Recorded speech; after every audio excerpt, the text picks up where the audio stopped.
अस्सलाम वालेकुम स्टूडेंट्स, कैसे हैं आप लोग? उम्मीद है आप सब खैरियत से होंगे। I am Saeeda Kamran Nadeem, I am your biology teacher for class 9th. Today we are going to discuss the topic specificity of enzyme and we will also discuss the fun facts in this chapter of enzyme. Students, आज हम topic पढ़ने जा रहे हैं specificity of enzyme का और साथ ही साथ मैं आप लोगों को रिकॉल भी कराऊंगी कुछ स्पेसिफिक फन फैक्ट्स और साथ साथ मैं आप लोगों को कुछ नई इंटरेस्टिंग इन्फॉर्मेशन भी बताऊंगी और साथ ही साथ आप लोगों के चैप्टर के अंदर कुछ छोटे छोटे शॉर्ट क्वेश्चंस दिए हुए हैं आप लोगों को, जो कि कॉन्सेप्चुअल क्वेश्चंस हैं और इन क्वेश्चंस के आंसर्स आप लोगों को आने चाहिए। लेकिन इसके लिए आप लोगों को अपना थोड़ा जहन पे ज़ोर डालना पड़ेगा और अपना थोड़ा दिमाग को एक्टिव करना पड़ेगा कि क्या ये जो कॉन्सेप्चुअल क्वेश्चंस हैं इनके आपको आंसर्स तभी आएंगे जब आपके सारे के सारे इस चैप्टर से रिलेटेड जो कॉन्सेप्ट्स हैं वो बिल्कुल क्लियर होंगे। तो ये क्वेश्चंस मैं आप लोगों से करूँगी, साथ ही साथ मैं आप लोगों को इंटरेस्टिंग इन्फॉर्मेशन भी दूंगी और साथ ही साथ हम अपना टॉपिक भी डिस्कस कर लेते हैं जो कि है स्पेसिफिसिटी ऑफ एंजाइम। स्टूडेंट्स, आप लोगों को जैसे पता है चैप्टर के स्टार्ट में हमने पढ़ी थी कुछ कैरेक्टरिस्टिक्स ऑफ एंजाइम्स और हमने ये देखा था कि उन कैरेक्टरिस्टिक्स ऑफ एंजाइम्स में एक इम्पॉर्टेंट कैरेक्टरिस्टिक डिस्कस की हुई थी जो कि थी कि हर एंजाइम बहुत ही स्पेसिफिक इन नेचर होता है। लेकिन वहाँ पर आप लोगों को सिर्फ एक लाइन में बता दिया गया था, यानी एक सेंटेंस आपको एक स्टेटमेंट दे दी गई थी कि enzymes are specific in their action या enzymes are very specific in their nature. और इसका मतलब जो है वो क्या था कि हर एंजाइम एक स्पेसिफिक टाइप के सबस्ट्रेट को ही कन्वर्ट करता है प्रोडक्ट्स में। स्टूडेंट्स, ऐसा क्यों होता है और हमारी बॉडी में या हम ये देखते हैं कि हमारे पास कितने सारे एंजाइम्स हैं जो कि प्रेजेंट हैं, मगर हर एंजाइम एक स्पेसिफिक सबस्ट्रेट को ही प्रोडक्ट में कन्वर्ट कर सकता है। ऐसा नहीं होगा कि अगर आपके पास जो है वो बहुत सारे बेशुमार एंजाइम्स मौजूद हैं तो आप अपनी मर्ज़ी से कोई भी सबस्ट्रेट जो है वो रिएक्शन में डाल देंगे या किसी भी रिएक्शन में इंट्रोड्यूस करा देंगे तो वो सबस्ट्रेट जो है प्रोडक्ट में कन्वर्ट हो जाएगा। ऐसा नहीं होगा, क्योंकि जैसे मैंने बताया कि हर एंजाइम का एक स्पेसिफिक स्ट्रक्चर होता है और हर सबस्ट्रेट का भी अपना एक स्ट्रक्चर होता है। तो ये दोनों स्ट्रक्चर जो होते हैं यानी एंजाइम की एक्टिव साइट का और सबस्ट्रेट का स्ट्रक्चर, ये एक दूसरे पे क्या करता है, डिपेंड करता है। यानी एक स्पेसिफिक जो एक्टिव साइट का स्ट्रक्चर होता है वो एक स्पेसिफिक सबस्ट्रेट के स्ट्रक्चर या शेप को ही अपने साथ बाइंड करेगा। और हम ये देखेंगे कि इसी वजह से हम कहते हैं कि हर जो एंजाइम है वो बहुत ही स्पेसिफिक होता है अपनी नेचर में। स्टूडेंट्स, हम लोगों ने ये पढ़ा कि जैसे कि कैटालेज एंजाइम है वो कभी भी किसी स्टार्च की ब्रेकडाउन नहीं करेगा, या हम ये कहें कि क्या कैटालेज किसी लिपिड को ग्लिसरॉल या फैटी एसिड्स में कन्वर्ट कर सकता है, तो ऐसा नहीं होगा, क्योंकि कैटालेज एंजाइम स्पेसिफिकली एक्ट करता है हाइड्रोजन पर ऑक्साइड पे और ये हाइड्रोजन पर ऑक्साइड की ही ब्रेकडाउन करेगा और ऑक्सीजन रिलीज़ करेगा। तो इसका मतलब ये हुआ कि जब भी हमें हाइड्रोजन पर ऑक्साइड की ब्रेकडाउन करानी होगी तो हम इस रिएक्शन के लिए कौन सा एंजाइम इस्तेमाल करेंगे, तो हम यूज़ करेंगे कैटालेज एंजाइम। इसके बाद अगर हम लाइपेज की बात करें तो लाइपेज एंजाइम जो है ये सिर्फ और सिर्फ एक्ट करेगा लिपिड्स पे और ये लिपिड्स को कन्वर्ट कर देगा ग्लिसरॉल और फैटी एसिड मॉलिक्यूल्स में। इसी तरह अगर हम ये कहें कि प्रोटीन मॉलिक्यूल्स को कन्वर्ट करने के लिए एमाइलेज इस्तेमाल होगा, तो ये बात सही है क्या? नहीं, ये बात बिल्कुल गलत है, क्योंकि प्रोटीएज एंजाइम सिर्फ और सिर्फ प्रोटीन की ब्रेकडाउन करेगा और प्रोटीन्स की ब्रेकडाउन करके अमाइनो एसिड मॉलिक्यूल्स प्रोड्यूस करेगा। इसी तरह हम ये देखते हैं कि अमाइनो एसिड्स का जो पेप्टाइड बॉन्ड की ब्रेकडाउन है वो प्रोटीएज एंजाइम की मदद से ही होगा और ये पेप्टाइड बॉन्ड्स प्रोटीएज एंजाइम ही तोड़ सकता है और इन प्रोटीन्स को, लार्जर मॉलिक्यूल्स को छोटे मॉलिक्यूल्स ऑफ अमाइनो एसिड्स में कन्वर्ट कर सकता है। स्टूडेंट्स, अमाइलेज सिर्फ और सिर्फ स्टार्च के लार्जर मॉलिक्यूल को कन्वर्ट करेगा इसके अपने छोटे यूनिट्स में। तो इसका मतलब ये हुआ कि specific enzyme can act on specific substrate, या फिर हम यूँ कह सकते हैं कि specific enzyme can convert specific substrate into its products. इसके अलावा कोई भी एंजाइम कभी भी किसी भी सबस्ट्रेट पर अपनी मर्जी के सबस्ट्रेट पर काम नहीं कर सकता। हमारे पास तकरीबन 2000 एंजाइम्स मौजूद हैं और हर एक एंजाइम एक स्पेसिफिक सबस्ट्रेट के लिए ही बना है। तो आप लोगों को यहाँ पर कुछ सबस्ट्रेट दिए गए हैं और यहाँ पर जो आपको डायग्राम शो हो रही है इसके अंदर आपको सबस्ट्रेट 1, सबस्ट्रेट 2 और सबस्ट्रेट 3 दिया गया है और सिर्फ एक एंजाइम मौजूद है जो कि इन तीनों सबस्ट्रेट्स में से एक सबस्ट्रेट को अपने साथ बाइंड करा सकता है। आज का क्वेश्चन ये है कि इन तीनों में से कौन सा एंजाइम है जो कि इस एंजाइम के साथ बाइंड करेगा और प्रोडक्ट्स में कन्वर्ट होगा, सबस्ट्रेट 1, सबस्ट्रेट 2 या सबस्ट्रेट 3। ये क्वेश्चन आप लोगों के लिए मैं छोड़ रही हूँ और आप लोगों ने इसका आंसर सोचना है और बताना है कि कौन सा ऐसा सबस्ट्रेट है जो कि इस एंजाइम के साथ बाइंड करने जा रहा है। तो स्टूडेंट सोचिए और अपनी नोटबुक्स में ये स्पेसिफिक शेप ड्रॉ करें सबस्ट्रेट्स की और साथ ही ड्रॉ करें एंजाइम को और बाइंड कर दें एक सबस्ट्रेट को इस एंजाइम के साथ, एंजाइम सबस्ट्रेट कॉम्प्लेक्स बनाएं और उसके बाद फिर क्या करें, इस सबस्ट्रेट और एंजाइम के कॉम्प्लेक्स को आप कन्वर्ट कर दें एंजाइम और प्रोडक्ट्स में। ओके उसके बाद फिर हम देखते हैं कि हमारे पास कुछ इंटरेस्टिंग इन्फॉर्मेशंस हैं या फन फैक्ट्स हैं इस चैप्टर से रिलेटेड, यानी एंजाइम के चैप्टर में आप लोगों ने कुछ इंटरेस्टिंग इन्फॉर्मेशंस देखी थी और ये फन फैक्ट्स थे जो कि आप लोगों को मैं रिकॉल कराऊंगी और कुछ नई इन्फॉर्मेशन भी आप लोगों के साथ शेयर करूंगी। कुछ शॉर्ट क्वेश्चंस गिवन हैं, उनके आंसर्स आप लोगों को पता होने चाहिए, वो पूछूंगी आपसे और एंड पे हम लेंगे एक छोटा सा क्विज आपसे। तो स्टूडेंट्स, सबसे पहले जो आप लोगों ने पढ़ा अपने ब्लू बॉक्स में वो क्या था कि आप लोगों के ब्लू बॉक्स में गिवन है कि मेटाबॉलिज्म एक ऐसे टर्म है जो कि ग्रीक वर्ड से ली गई और इसका मतलब क्या था, इस वर्ड का मतलब था चेंज और ये टर्म सबसे पहले इंट्रोड्यूस कराई थी इब्ने नफीस ने। इब्ने नफीस ने ये भी देखा कि ये जो मेटाबॉलिज्म है ये हमने टर्म क्यों यूज़ की, क्योंकि हम देखते हैं कि लाइफ में जो हमारी बॉडी है और हमारे बॉडी पार्ट्स हैं ये वक्त गुजरने के साथ साथ क्या करते हैं, चेंज अपने अंदर लाते जाते हैं और इसीलिए हमने ये कहा मेटाबॉलिज्म जो है वो क्या है, metabolism is a set of biochemical reactions which occur in living organisms to maintain life, यानी कोई भी ऐसे लिविंग ऑर्गेनिज्म में जो सेट ऑफ बायोकेमिकल रिएक्शंस होते हैं उनको हम कहते हैं कि ये मेटाबॉलिज्म है और ये जो केमिकल रिएक्शंस का सेट होता है ये ही किसी भी लाइफ को क्या करते हैं, मेंटेन करता है। उसके बाद फिर हम ये देखते हैं कि हम लोग ने एक्टिवेशन एनर्जी का कॉन्सेप्ट भी पढ़ा और आपके पास एक ग्राफ नज़र आया आपको जिसके अंदर आप लोगों ने ये देखा कि जब हम कोई भी ऐसा रिएक्शन स्टार्ट करेंगे जिसके अंदर एंजाइम मौजूद नहीं होगा तो उसके लिए तो आपको एक्टिवेशन एनर्जी बहुत ज़्यादा चाहिए, मगर अगर कोई भी एंजाइम कैटेलाइज्ड रिएक्शन होगा तो उसके अंदर एंजाइम जो है वो इस एक्टिवेशन एनर्जी को लो कर देगा और आपको इस ग्राफ के अंदर नज़र आ रहा है कि एंजाइम कैटेलाइज्ड रिएक्शन में जो एक्टिवेशन एनर्जी है वो लो है और जो आपको अनकैटेलाइज्ड रिएक्शन नज़र आ रहा है उसमें एक्टिवेशन एनर्जी हाई है।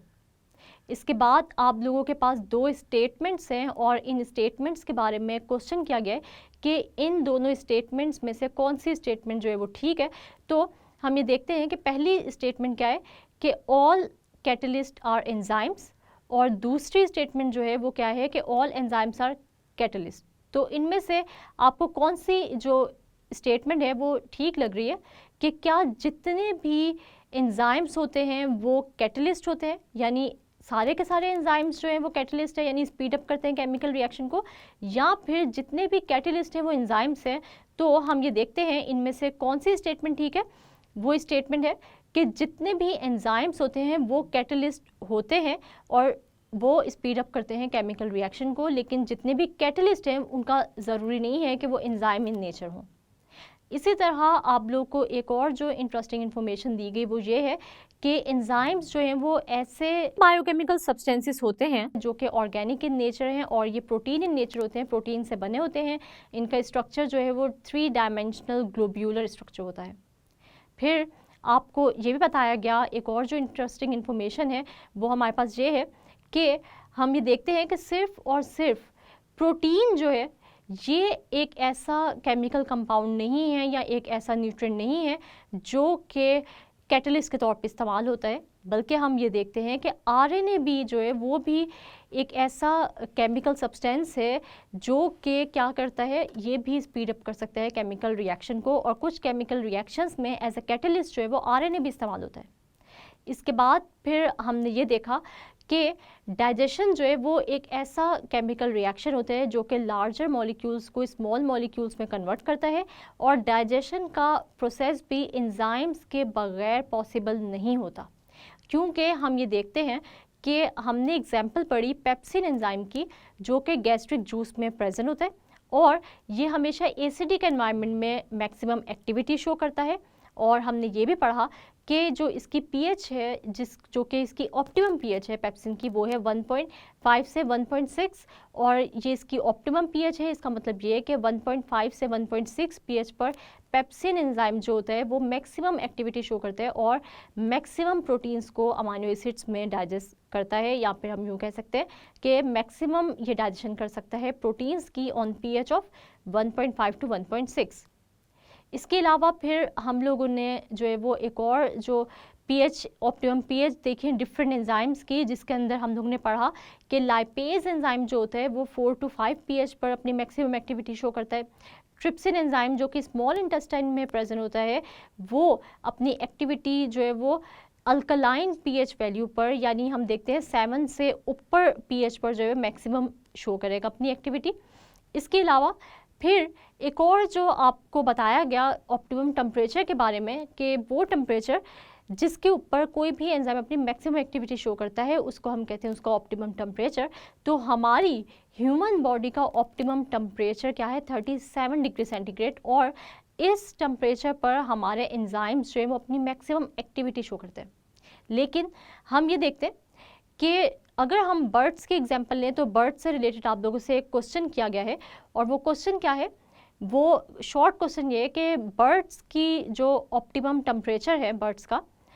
वो 37 डिग्री सेंटीग्रेड से अबव होता है, और ये जो एंजाइम्स होते हैं बर्ड्स की बॉडी में वो अपनी एक्टिविटी जो है वो 37 डिग्री सेंटीग्रेड से ऊपर टेम्परेचर होगा तो वो शो करेंगे।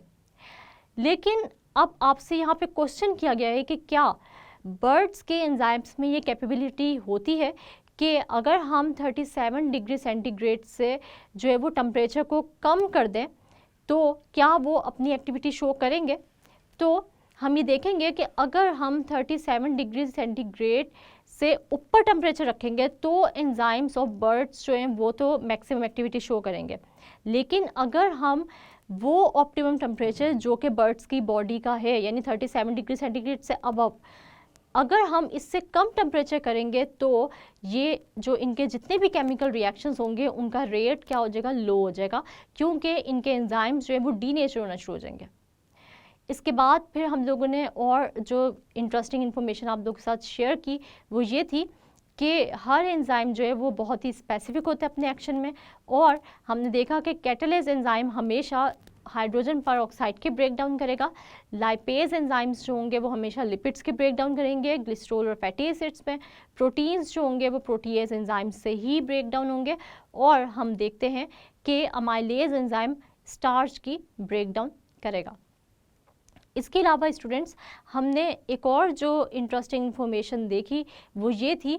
कि बहुत सारे बायोलॉजिकल डिटर्जेंट्स हैं, यानी कि जो हमारे वॉशिंग पाउडर्स हैं उनमें भी एंजाइम्स मौजूद होते हैं। और ये एंजाइम्स क्या करते हैं, ये एंजाइम्स हमारे कपड़ों पे मौजूद प्रोटीन, स्टार्च या किसी भी किस्म का जो स्टेन होता है इसको रिमूव करते हैं। और वो रिमूव कैसे करते हैं कि इन जो वॉशिंग पाउडर्स हैं या डिटर्जेंट्स हैं, इनको हम कहते हैं कि ये बायोलॉजिकल डिटर्जेंट्स हैं। क्यों? क्योंकि ये डिटर्जेंट्स अपने अंदर रखते हैं एंजाइम्स, जैसे कि प्रोटीएज एंजाइम प्रोटीन स्टेन्स को रिमूव करने में हेल्प करेगा, इसी तरह अमाइलेज एंजाइम रिमूव करेगा स्टार्च के स्टेन्स को, लाइपेज एंजाइम जो डिटर्जेंट में मौजूद होगा वो लिपिड्स या फैट्स या ऑयल के दागों को रिमूव करेगा। और अगर हम ये देखेंगे कुछ स्टेन्स ऐसे होते हैं जो बहुत ही सख्त होते हैं, यानी बहुत ही मुश्किल से रिमूव होते हैं और हमें इनको बहुत ही हाई टेम्परेचर यानी गर्म पानी में कपड़ों को भिगोना पड़ता है। लेकिन अगर हम ज़्यादा हाई टेम्परेचर रखेंगे यानी 60 से 70 या 70 से 80 डिग्री सेंटीग्रेड टेम्परेचर रखेंगे पानी का, तो इस गर्म पानी में बहुत सारे एंजाइम्स ऐसे हैं जो कि डीनेचर हो जाएंगे, क्योंकि हमने ये पढ़ा था कि अगर हम ऑप्टिमम टेम्परेचर से ज़्यादा किसी भी एंजाइम को टेम्परेचर देंगे तो वो एंजाइम की जो शेप होगी 3 डायमेंशनल वो क्या हो जाएगी, डीफॉर्म हो जाएगी और ये एंजाइम अपनी जो एक्टिविटी है वो परफॉर्म नहीं कर सकेंगे। इसलिए हमने इसका भी एक सोल्यूशन निकाल लिया और हमने ऐसे एंजाइम्स जो हैं वो बैक्टीरिया से एक्सट्रैक्ट किए जो कि हाई टेम्परेचर पर भी काम कर सकते हैं। लेकिन ये स्पेसिफिक बैक्टीरिया थे जिनसे हमने इस तरह के एंजाइम्स को एक्सट्रैक्ट किया, और ये बैक्टीरिया हैं सल्फ़र बैक्टीरिया जो कि हॉट वाटर स्प्रिंग्स में रहते हैं और ऐसे गर्म पानी में रहते हैं जिसका टेम्परेचर तकरीबन बॉइलिंग पॉइंट ऑफ वाटर जितना होता है। और इस तरह इन एंजाइम्स को हमने सल्फ़र बैक्टीरिया से रिमूव करके या एक्सट्रैक्ट करके हमने इन एंजाइम्स को अपने बायोलॉजिकल डिटर्जेंट्स में डाला। और अब बहुत सारे बायोलॉजिकल डिटर्जेंट्स ऐसे हैं जो कि हाई टेम्परेचर अगर हम वाटर का दें इन एंजाइम्स को, या फिर हम इन डिटर्जेंट्स को एक बहुत ही गर्म पानी में डालें तो भी ये अपनी एक्टिविटी जो है वो क्या करते हैं, जारी रखते हैं। और इन स्टेन्स को जो कि बहुत ही मुश्किल होते हैं रिमूव होना, वो आसानी से रिमूव हो जाते हैं, क्योंकि इस हाई टेम्परेचर पर भी ये एंजाइम्स डीनेचर नहीं होते, क्योंकि हमने ये एक्सट्रैक्ट किए हैं ऐसे बैक्टीरिया से जो कि ऑलरेडी ऐसे पानी में रहने का आदी है जो कि इंतहाई गर्म होता है। स्टूडेंट्स, इसके अलावा हम लोगों ने जो बात की वो क्या थी, वो ये थी कि हमने 2 मैकेनिज़म्स पढ़े और ये मैकेनिज़्म जो है बहुत ही इम्पॉर्टेंट है, और वो हैं लॉक एंड की मॉडल और induce fit model. Lock and key model जिस साइंटिस्ट ने इंट्रोड्यूस कराया वो एक जर्मन केमिस्ट था और ये इंट्रोड्यूस हुआ 1894 में, और हमने ये देखा कि ये इतना एक्सेप्टेबल नहीं रहा। उसके बाद हम लोगों ने जो मॉडल पढ़ा वो था इंड्यूस फिट मॉडल, और ये डैनियल कॉस्टलैंड ने इंट्रोड्यूस कराया। और ये इंट्रोड्यूस कब कराया था, ये इंट्रोड्यूस कराया था 1958 में। ये जो ईयर्स हैं ये आप लोगों को याद होने चाहिए। जो एंजाइम्स मैंने आप लोगों को बताया कि कौन सा स्पेसिफिक एंजाइम कौन से स्पेसिफिक सबस्ट्रेट पे काम करता है वो आप लोगों को याद होने चाहिए। इसके अलावा हम ये देखते हैं कि इन मॉडल्स के नाम जो mechanism of action of enzyme show कर रहे हैं, और ये किस साइंटिस्ट ने इंट्रोड्यूस कराए, कब इंट्रोड्यूस कराए, ये आप लोगों को अच्छे तरीके से याद होना चाहिए। ब्लू बॉक्स में जो भी इंफॉर्मेशन मैंने आप लोगों को बताई वो सारी की सारी इंपॉर्टेंट है, एग्ज़ाम पॉइंट ऑफ व्यू से वो आपसे पूछी जा सकती हैं। इसके अलावा आप लोगों को इस चैप्टर के दरमियान में कुछ क्वेश्चंस भी दिए गए थे जो कि आपकी एक तरह से इंटरेस्टिंग इन्फॉर्मेशन ही थी, जो कि आप लोगों ने पहली बार जो है वो सुना कि कौन से एंजाइम्स जो हैं वो कैटलिस्ट हैं, क्या सारे एंजाइम्स कैटलिस्ट होते हैं या सारे कैटलिस्ट एंजाइम इन नेचर होते हैं, क्या प्रोटीन्स के अलावा और भी मॉलिक्यूल्स होते हैं जो कि कैटलिस्ट के तौर पे काम कर सकते हैं। तो ये सारी के सारी इंटरेस्टिंग इन्फॉर्मेशन शॉर्ट क्वेश्चंस आप लोगों को याद होने चाहिए और आप लोगों ने इनको हाईलाइट कर लेना है अपनी बुक में और अच्छे से इनको रिटन इनकी प्रैक्टिस भी करनी है और अच्छे से इनको याद रखना है एग्ज़ाम्स के लिए। तो स्टूडेंट्स, अब मैं आप लोगों से एक छोटा सा क्विज ले लेती हूँ जो कि आप लोगों से इस पूरे चैप्टर में जो इंटरेस्टिंग इन्फॉर्मेशन गिवन है उससे रिलेटेड ही है। तो सबसे पहला जो क्वेश्चन है वो क्या है कि what is role of catalase enzyme. तो स्टूडेंट्स, आप लोगों को ये बात पता है कि कैटालेज एंजाइम हाइड्रोजन पेरोक्साइड की ब्रेक डाउन करता है। उसके बाद who introduced induce fit model. तो ये भी पता है आप लोगों को कि Daniel Koshland introduce induce fit model. When lock and key model was introduce, तो आप लोगों को इस क्वेश्चन का आंसर भी पता है कि 1894 में किसने इंट्रोड्यूस कराया था, एमिल फिशर ने इंट्रोड्यूस कराया था। और इसके अंदर जो आप लोगों के लिए याद रखने वाली बात है वो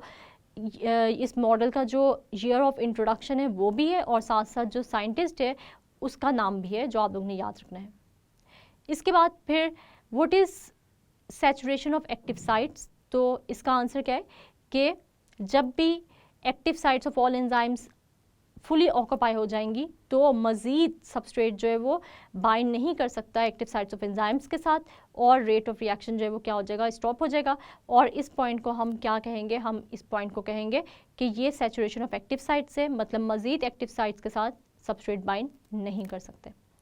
इसके बाद what do you mean by term metabolism, तो मेटाबॉलिज्म की टर्म का आपको मतलब पता है कि ये ग्रीक वर्ड से जो है वो निकला था और इसका मतलब था change. Who introduce the term metabolism, तो इसका मतलब भी आपको पता है कि किसने इंट्रोड्यूस कराया था, इब्न नफीस था वो साइंटिस्ट जिसने इंट्रोड्यूस कराया था टर्म मेटाबॉलिज्म को। स्टूडेंट्स, ये हमारा आज का क्विज था जो मैंने आप लोगों से कुछ क्वेश्चंस पूछे हैं इस चैप्टर से रिलेटेड। ज़ाहिर सी बात है हम सारे क्वेश्चंस तो इतने शॉर्ट टाइम में नहीं आपसे पूछ सकते, लेकिन जो भी मैंने आप लोगों को डेफिनेशंस या एग्जांपल्स या इंटरेस्टिंग इन्फॉर्मेशन बताई उन सबको आप लोग हाईलाइट करें और इन सब की रिटन प्रैक्टिस भी करें। और हम अगले लेक्चर में समराइज़ करेंगे चैप्टर नंबर 6 को, और उसके बाद फिर हम एक्सरसाइज पे सॉल्व करेंगे चैप्टर नंबर 6 की। अगले लेक्चर तक के लिए अपना बहुत सारा ख्याल रखिएगा